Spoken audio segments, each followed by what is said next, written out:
열렬한 박수로 감사를 표하자는 것을 제의합니다.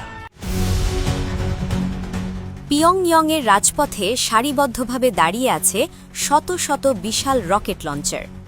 ৬০০ millimetre ক্যালিবারের এই multiple rocket সিস্টেমগুলো বসানো হয়েছে বিশাল ট্রাক চালিত মোবাইল প্ল্যাটফর্মে। আকাশের দিকে তাক করা লঞ্চ টিউবগুলো যেন নিঃশব্দে ঘোষণা করছে উত্তর কোরিয়া যুদ্ধের জন্য প্রস্তুত।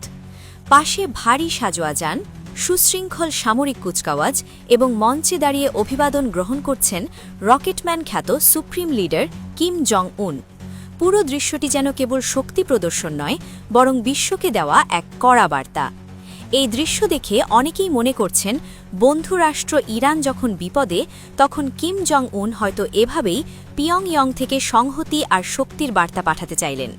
তবে এই বার্তার মূল লক্ষ্যবস্তু যে দক্ষিণ কোরিয়ায় অবস্থিত মার্কিন ঘাঁটিগুলো, তা আর বলার অপেক্ষা রাখে না।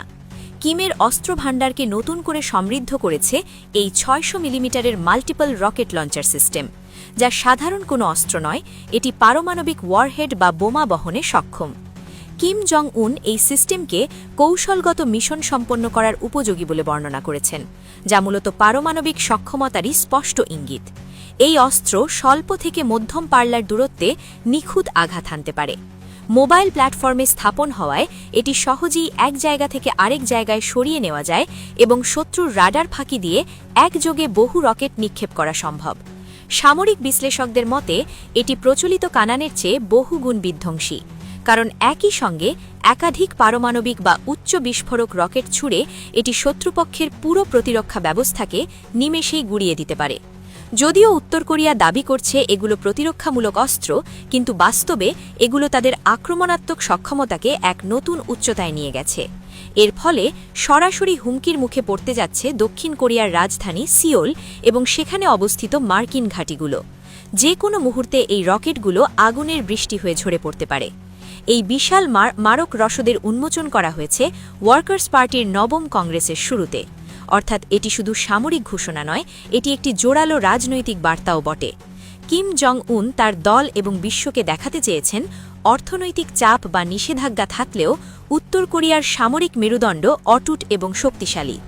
সাম্প্রতিক বছরগুলোতে পিয়ংইয়ং ক্ষেপণাস্ত্র প্রযুক্তিতে যে অভাবনীয় উন্নতি করেছে, এটি তারই প্রমাণ।